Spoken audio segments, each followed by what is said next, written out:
Welcome back, viewers, and to shed more light on this issue, we are joined over the phone by Dr. Amany Houla. She's a physician writer and also the head of an NGO. Good afternoon, Dr. Amany.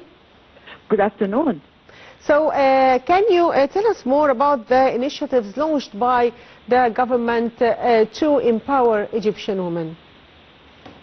Actually, we are in a decade of the gratitude of the women rule and tangible change in the way of treating the women in Egypt, especially the governmental sector. Also, we have a huge achievement of empowering the women, giving them the rights and reaching them in the remote areas. So, also as a member of an NGO, how can the NGOs also cooperate with the government to implement these initiatives? The NGOs are the, we can say, the direct contact with the people in their homes. They know what they need. They can tell the small details which official papers cannot show. So it's very important to be coordinated with the governmental sector to tailor the needs or the treatment of the needs of the women according to their environment, according to their specifications. So also, if we talk about NGOs, do they have their own initiatives that aim at empowering women in Egypt? Of course, we are. We have many challenges. The first of them, changing the mentality, the way of thinking, and giving the woman the self-confidence that she can do it, and not only being a recipient for donations or pensions. This is the first challenge, and many women succeeded in this challenge, and you can go to Turasna exhibition. You will be impressed by their products and how much they have passion and talent and very highly high-fimed skills.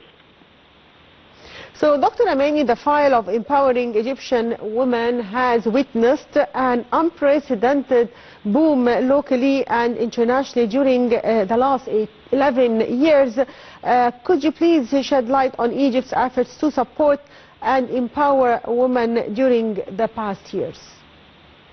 Of course, it is very tangible, and we can see a lot of initiatives starting from vocational training and not only standing on a point of and neglecting the others, because it is supposed to be a harmony between all the factors to succeed the whole process, starting from marketing, which is the most important part, and of course telling them and educating them of the market needs, using the materials in the best way, trying to make a small feasibility studies to each project to make them understand how to get the best out of the project. This all is starting to be active, and the exhibitions, local and also international, are very important to give them targets to reach, to achieve their goals. Also, Dr. Amany, some of these initiatives target women's health. How do you see the importance of these initiatives? Of course, health issue is very important, especially with huge number of population like our country, and it is very difficult to change the whole system in a few years. So the presidential initiatives were a magic solution temporarily to catch people quickly and to try to help them. And we have the sample of hepatitis C. It's a magical, really, change, and it's recognized even worldwide. How can we achieve this progress? Because almost half of the population, women and men, were affected and were suffering from this disease. Add back to this one a lot of initiatives starting from the chronic disease like diabetes and hypertension, eye problems. So a lot of initiatives targeting the whole community, of course, will be affected by the beautiful half of it. So also, Dr. Amany, we can see that women now have many important posts in the country, like in the parliament, mayors, many key positions in the country. They are part of the decision-making process. How do you see this? Truth be told, actually, we achieved a lot of benefits never happened before. By numbers, not only starting from decision-making positions like governorates, like permanent members, like even judge positions. So, of course, the exterior Ministry of Exterior also positions. A lot of decision-making positions were added to the women file, which never happened before. And of course, this inspired the rest to be more passionate and more ambitious. They can achieve a great future in comparison with the negativity we used to have before. Also, if we talk about Tamkeen initiative, and to what extent it will contribute to enhancing women's socio-economic empowerment in Upper Egypt through digital and green solutions?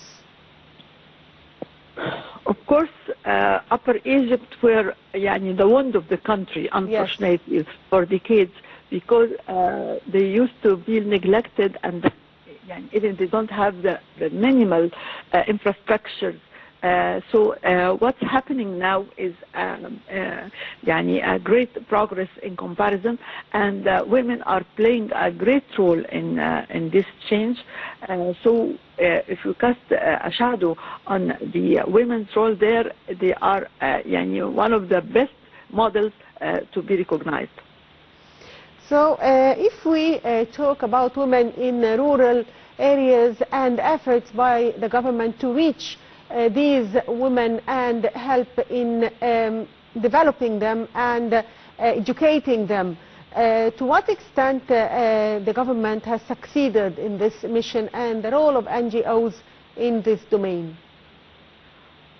We have to admit that it is a long road to go, and we are just in the beginning. So the first and the greatest step already achieved, that it is not anymore dead letters or just promises. So the trust of people that everything is said is already implemented is a great achievement. This is the beginning. But of course we have a lot of challenges, a lot of obstacles. Also, corruption is the main enemy in every country, not only in Egypt. And unfortunately, I discovered corruption started from the citizen himself. Sometimes people are trying to get benefits out of giving false data to get more benefits. This, unfortunately, affects the whole process. But digitalization is one of the great solutions about this point. Also, ladies start to understand if they are not telling the truth, they are losing by the end. So I think we are changing not only